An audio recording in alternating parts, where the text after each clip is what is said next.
Alright folks, you have reached the last podcast of this unit. Hooray, hooray. I know that last one was horrible, it was real long. I'll try and make this one go a little bit faster. I will tell you there are only 10 slides to this one, including the one that you're on.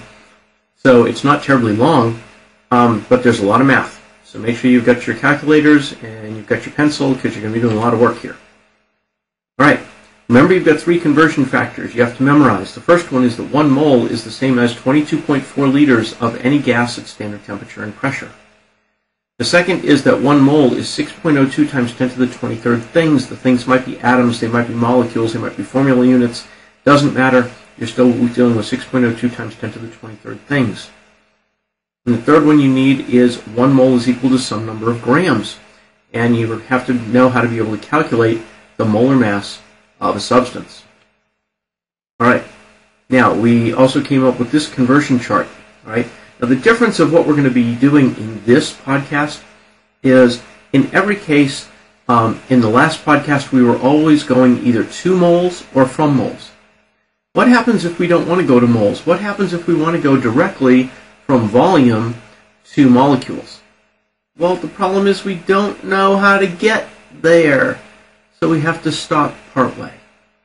What we do is we go to moles first, and then we go to molecules. Let's say that we wanted to go the other way. We would go from molecules to moles. And then we would jump back and come over to volume. Same thing is true if we're trying to go from volume to grams. We're going to go to moles first, and then we'll go to grams. So everything's going to be a 2-step process, and you'll notice we're always going to moles in the middle. How many moles? It's always 1 mole. So that's what we're going to do. So our 1-step processes have become 2-step processes. Again, we're going back to dimensional analysis. The whole concept of this, folks, is matching units. If you match your units every time, the numbers will follow and everything will be fine. You'll notice in everything I've done so far is I'm always writing the units first and then following with the numbers. Okay, so let's look at this first one. A student fills a 1-liter flask, okay, that's volume, with carbon dioxide at STP. And how many molecules of gas are there in the flask? Well, let's think about this for a second. I've got liters, I've got molecules. All right, so I've got volume over here, which is liters, and I'm trying to get over here to molecules. All right, so I don't care how much a thing weighs, I don't care what gas it is, doesn't matter, but I'm going to have to go to moles in the middle. So let's see how this works. I always start with the information that I'm given, which is liters. And I'm going to go from liters. I can't go directly to molecules because I don't know how, but I do know how to go to moles. And I know that my conversion factor there is 22.4 liters in a mole. And then from moles, I can go to molecules. And for molecules, I know that my conversion factor there is 6.02 times 10 to the 23rd. Okay, I can do that. So, what's the number I start with? Well, I start with 1.0 liters of CO2. And what I want to do is I want to get rid of liters of CO2. So I put liters of CO2 down at the bottom. And again, I don't know how to go to molecules, but I do know how to go to moles of CO2. And then from moles of CO2, notice my moles of CO2 is on the top. I have to get rid of them by putting them on the bottom. Moles of CO2, I can go to molecules of CO2. Cool, you notice I didn't write any numbers yet, right? Because I just want to make sure that I'm doing my units. I've got liters up here, and I'm canceling my liters, and I'm going to moles, and then from moles I'm canceling those, and I'm going to molecules. So the only units I'm going to have left are molecules because everything else is canceled. Cool, right? Well, what's my conversion factor here between liters and moles? Well, I know that it's always 1 mole, and it's 22.4 liters. And here, molecules, it's 1 mole, and it's 6.02 times 10 to the 23rd. So, I have to divide 1 by 22.4, and then I have to multiply by 6.02 times 10 to the 23rd. When I put all this into the calculator, I come up with, oh, by the way, there are only 2 sig figs here, so I come up with 2.7 times 10 to the 22nd molecules. Now, does that make sense? 1 liter is a lot less than 22.4, and 2.7 times 10 to the 22nd is a lot smaller than 6.82 times 10 to the 23rd. So that kind of makes sense. Yeah.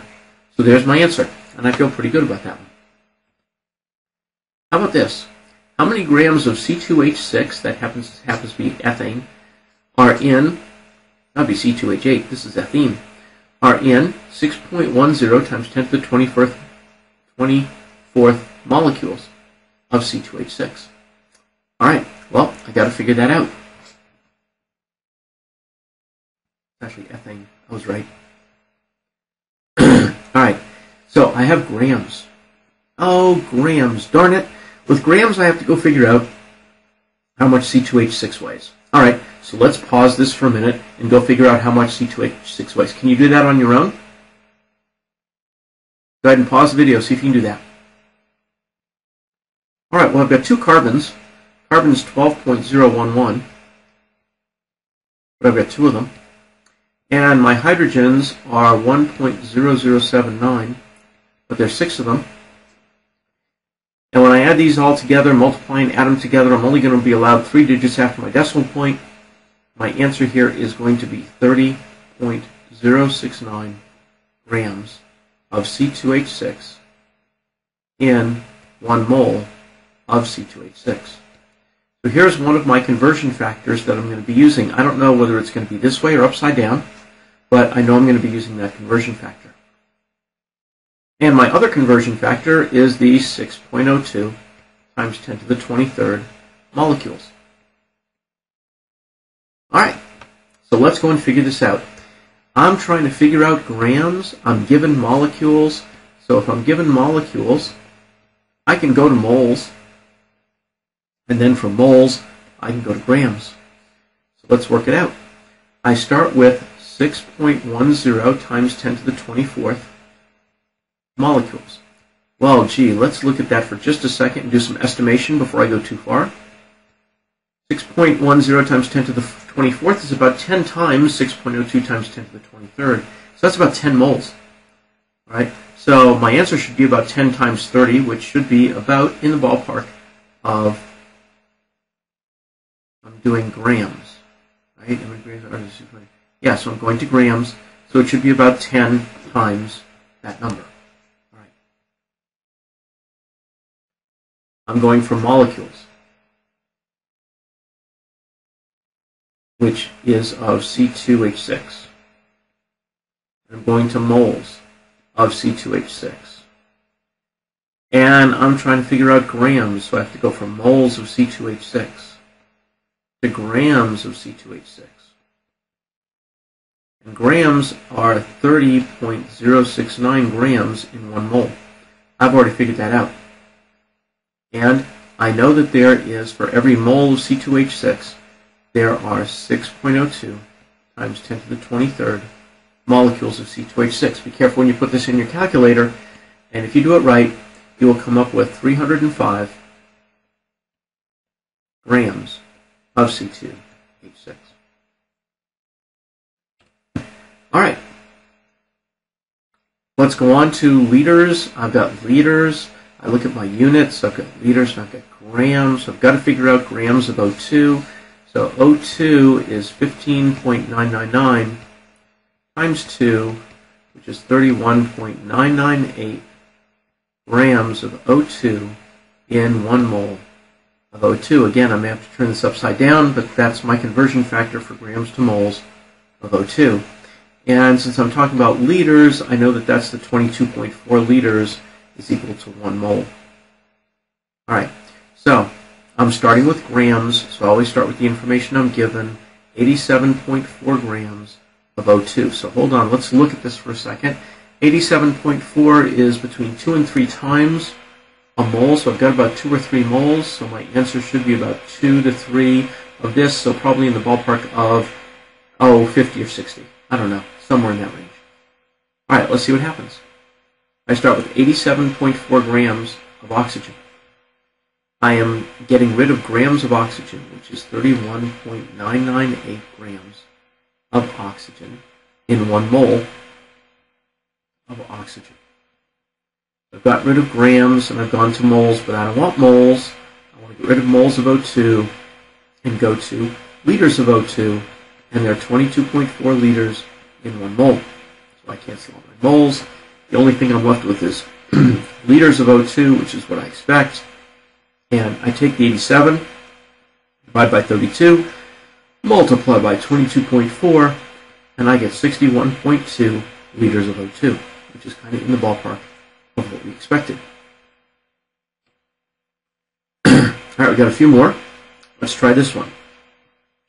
There are 8.92 molecules, all right, molecules of air, and I'm going to liters of air. Liters tells me I'm using my 22.4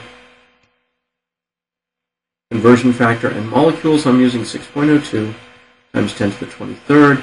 So you'll notice I don't have grams mentioned anywhere. Don't have to do that. Don't have to worry about what it is. So we're going to do 8.92 times 10 to the 25th. Ooh, that's a big number. That's like 100 times 6.02, so I'm going to have a real big number here. All right, and this is molecules. C-U-L-E-S, molecules of air. All right, and I have to get rid of molecules of air and go to moles of air. And then I have to go from moles of air to, well, I'm going to liters of air. So I know that there are 22.4 liters in 1 mole, and in 1 mole there's 6.02 times 10 to the 23rd molecules of air. So I divide, I multiply. Again, be very careful when you're doing this on your calculator, and you should come out with 3,320. That's not an exact number, but I had to round because I only have 3 digits of precision up here in my number. So 3,320 liters of air. All right, got a couple more to do. How many molecules are in 84.6 grams? Okay, so I've got grams to worry about, and I've got molecules to worry about. So I've got to go to moles first. So I'm going to go from grams to moles to molecules. It really helps when you're thinking about this to go through this process of the thought process of I'm going from grams to moles and then moles to molecules. So that will tell you what conversion factors you need. So if I've got propane gas, I need to figure out how much propane gas weighs. So carbon, I've got 3 of them. So that is 3 times 12.011. Excuse me. And for hydrogen, I've got 8 of them. And they're 1.0079. I'm going to multiply those out, add them together. Let's see, that's 36.033, and that is 8.0632. That 2 is going to go away. So I'm going to have 44.096 grams of C3H8 is equal to 1 mole of C3H8. All right, so now I have my conversion factor. I'm going to start with grams. Well, that tells me that's about 2 moles. So I should have twice as many molecules. So about, maybe 12. 12 times 10 to the 23rd, or 1.2 times 10 to the 24th. Maybe, ballpark. All right, let's try this. 84.2 grams of C3H8. And I need to convert from grams of C3H8. Guys, I know it's horrible writing all these things down, but I'll tell you that it really helps later if you get in that habit.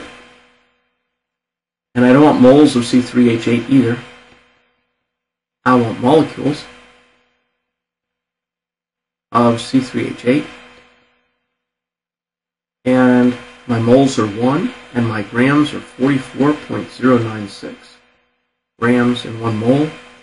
And there are 6.02 times 10 to the 23rd molecules in 1 mole. I multiply this out, I get 1.15 times 10 to the 24th molecules, which is what I expected.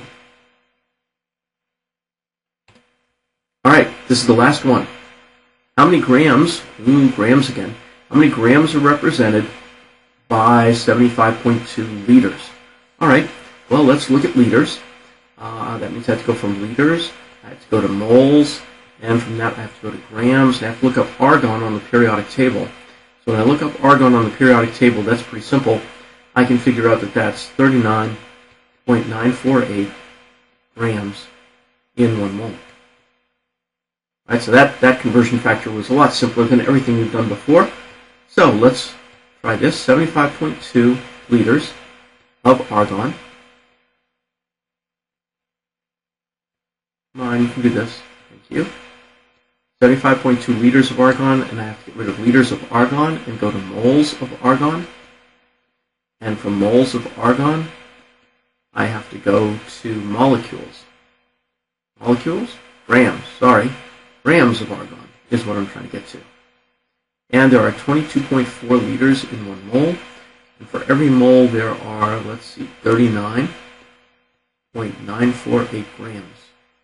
Let's see, I should come up with 75 liters is about 3 moles, a little over 3 moles. So 120 would be 3 moles, so a little over 120 maybe. When I actually go and do math, I come up with 134 grams of argon. Guys, I really do suggest that you go and estimate these when you're doing them. Right? You'll notice that I went and I planned how I was going to attack this, and you'll notice that when I attacked it, I always went to moles in the middle. Right? Because if you're given 2 things that aren't moles, you're going to have to go to moles to go and do your conversion. Okay? Anyway, it's your turn. Go ahead and do some on your worksheet. Make sure you feel comfortable with this. This is stuff you're going to be seeing for the rest of the year. You have to be real comfortable with this because everything else is based on this. All right? This is the end of this unit. So if you have any questions, please see me in class. I'll be happy to help you. Show me your notes, show me your worksheets, and then you can take your test. Have a great day. See you soon. Bye-bye.